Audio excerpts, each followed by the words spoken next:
जय श्री राम, जय हनुमान। प्रिय भक्तों, अगर आज आपके जीवन में तकलीफ है, कई रुकावटें हैं, कहीं से भी रुपए पैसे आने की संभावना नजर नहीं आ रही है, मन भी बेचैन रहता है और आपके सभी काम बनते बनते रुक जाते हैं, तो आज से एक नया अध्याय शुरू करें।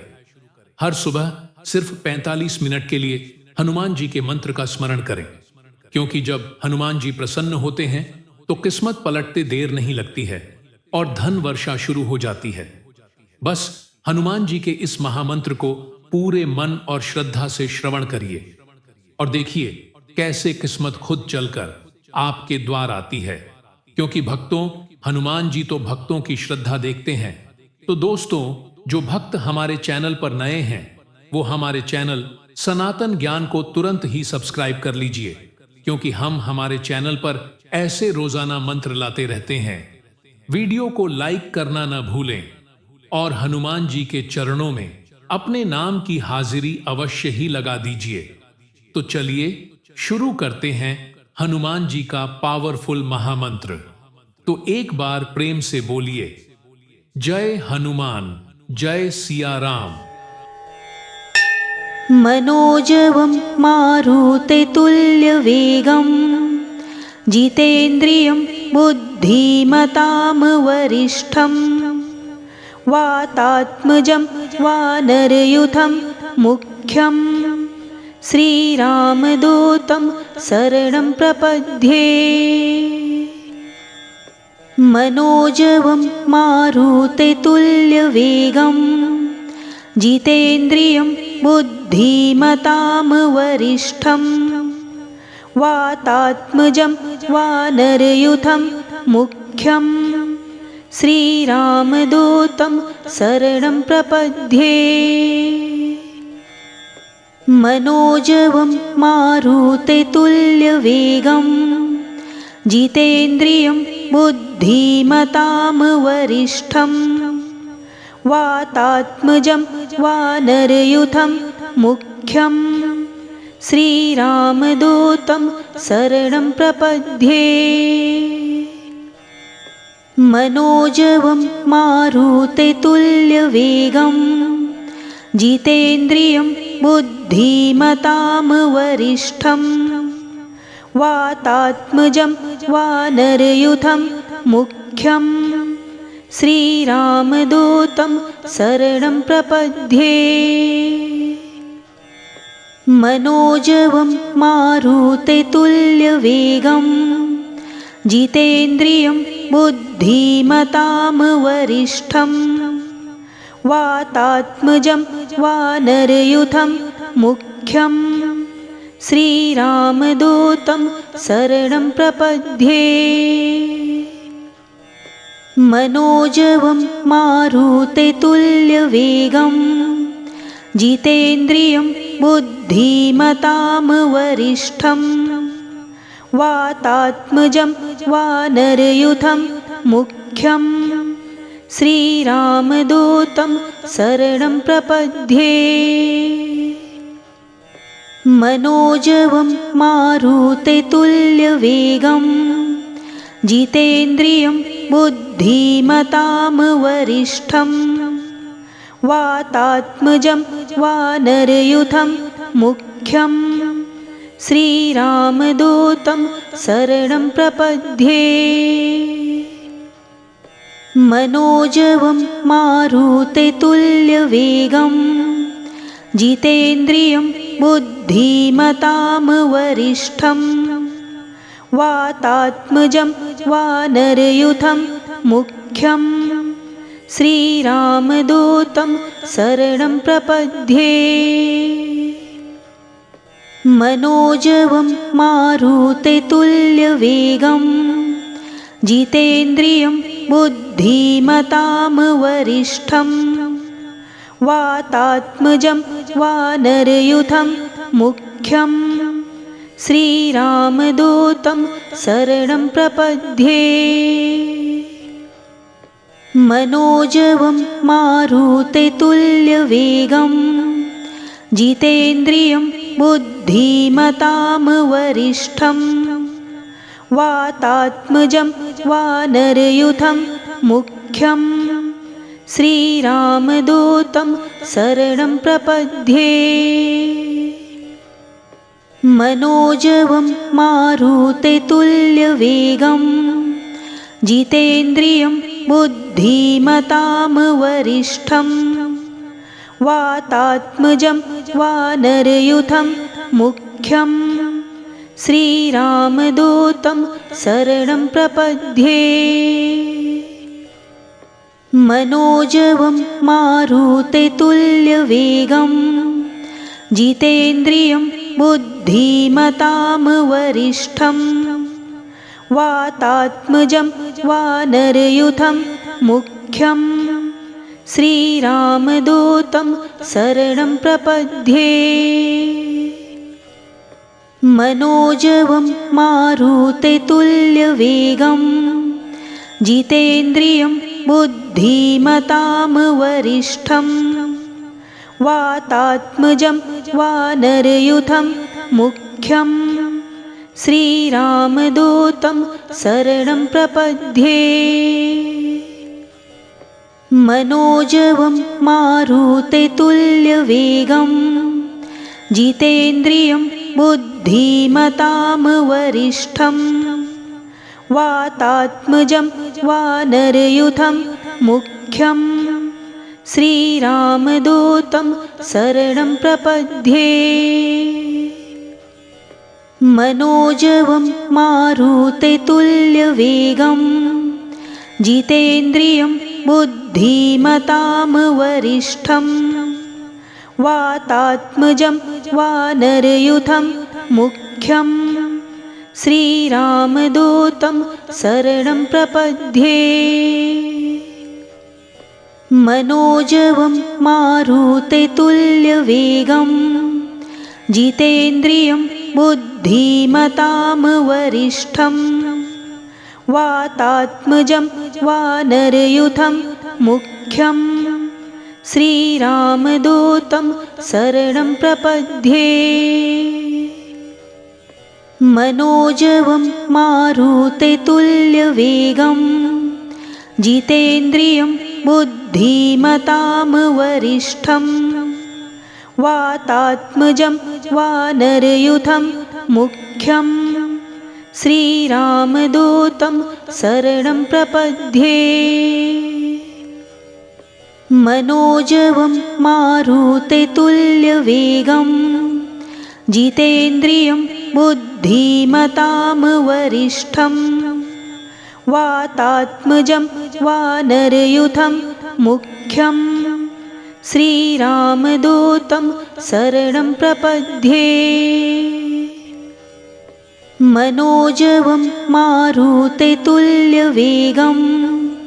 जितेन्द्रियं बुद्धिमतां वरिष्ठं वातात्मजं वानरयूथं मुख्यं श्रीरामदूतं शरणं प्रपद्ये। मनोजवं मारुततुल्यवेगं जितेन्द्रियं बुद्धिमतां वरिष्ठं वातात्मजं वानरयूथं मुख्यं श्रीरामदूतं शरणं प्रपद्ये। मनोजवं मारुततुल्यवेगं जितेन्द्रियं बुद्धिमतां वरिष्ठं वातात्मजं वानरयूथं मुख्यं श्रीरामदूतं शरणं प्रपद्ये। मनोजवं मारुततुल्यवेगं जितेन्द्रियं बुद्धिमतां वरिष्ठं वातात्मजं वानरयूथं मुख्यं श्रीरामदूतं शरणं प्रपद्ये। मनोजवं मारुततुल्यवेगं जितेन्द्रियं बुद्धिमतां वरिष्ठं वातात्मजं वानरयूथं मुख्यं श्रीरामदूतं शरणं प्रपद्ये मनोजवं मारुततुल्यवेगं जितेन्द्रियं बुद्धिमतां वरिष्ठं वातात्मजं वानरयूथं मुख्यं श्रीरामदूतं शरणं प्रपद्ये मनोजवं मारुततुल्यवेगं जितेन्द्रियं बुद्धिमतां वरिष्ठं वातात्मजं वानरयूथं मुख्यं श्रीरामदूतं शरणं प्रपद्ये मनोजवं मारुततुल्यवेगं जितेन्द्रियं बुद्धिमतां वरिष्ठं वातात्मजं वानरयूथं मुख्यं श्रीरामदूतं शरणं प्रपद्ये मनोजवं मारुततुल्यवेगं जितेन्द्रियं बुद्धिमतां वरिष्ठं वातात्मजं वानरयूथं मुख्यं श्रीरामदूतं शरणं प्रपद्ये मनोजवं मारुततुल्यवेगं जितेन्द्रियं बुद्धिमतां वरिष्ठं वातात्मजं वानरयूथं मुख्यं श्रीरामदूतं शरणं प्रपद्ये मनोजवं मारुततुल्यवेगं जितेन्द्रियं बुद्धिमतां वरिष्ठं वातात्मजं वानरयूथं मुख्यं श्रीरामदूतं शरणं प्रपद्ये मनोजवं मारुततुल्यवेगं जितेन्द्रियं बुद्धिमतां वरिष्ठं वातात्मजं वानरयूथं मुख्यं श्रीरामदूतं शरणं प्रपद्ये मनोजवं मारुततुल्यवेगं जितेन्द्रियं बुद्धिमतां वरिष्ठं वातात्मजं वानरयूथं मुख्यं श्रीरामदूतं शरणं प्रपद्ये मनोजवं मारुततुल्यवेगं जितेन्द्रियं बुद्धिमतां वरिष्ठं वातात्मजं वानरयूथं मुख्यं श्रीरामदूतं शरणं प्रपद्ये मनोजवं मारुततुल्यवेगं जितेन्द्रियं बुद्धिमतां वरिष्ठं वातात्मजं वानरयूथं मुख्यं श्रीरामदूतं शरणं प्रपद्ये मनोजवं मारुततुल्यवेगं जितेन्द्रियं बुद्धिमतां वरिष्ठं वातात्मजं वानरयूथं मुख्यं श्रीरामदूतं शरणं प्रपद्ये मनोजवं मारुततुल्यवेगं जितेन्द्रियं बुद्धिमतां वरिष्ठं वातात्मजं वानरयूथं मुख्यं श्रीरामदूतं शरणं प्रपद्ये मनोजवं मारुततुल्यवेगं जितेन्द्रियं बुद्धिमतां वरिष्ठं वातात्मजं वानरयूथं मुख्यं श्रीरामदूतं शरणं प्रपद्ये मनोजवं मारुततुल्यवेगं जितेन्द्रियं बुद्धिमतां वरिष्ठं वातात्मजं वानरयूथं मुख्यं श्रीरामदूतं शरणं प्रपद्ये मनोजवं मारुततुल्यवेगं जितेन्द्रियं बुद्धिमतां वरिष्ठं वातात्मजं वानरयूथं मुख्यं श्रीरामदूतं शरणं प्रपद्ये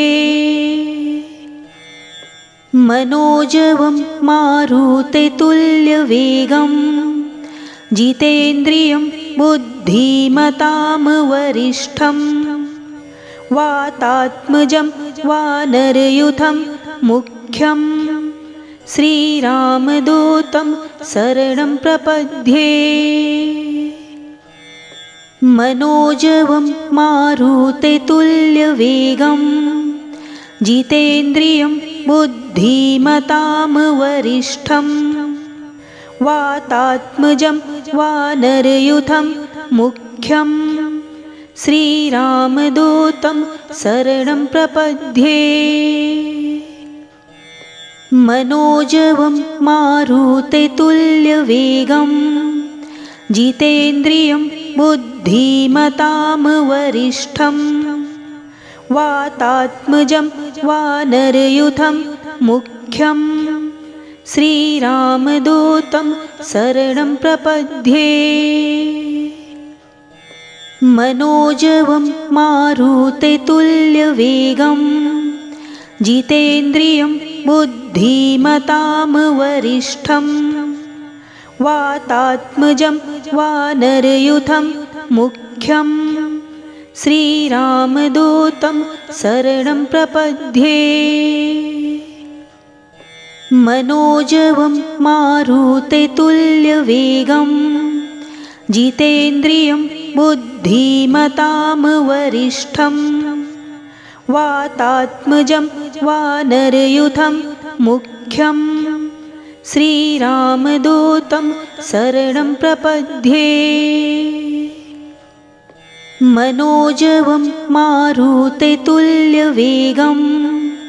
जितेन्द्रियं बुद्धिमतां वरिष्ठं वातात्मजं वानरयूथं मुख्यं श्रीरामदूतं शरणं प्रपद्ये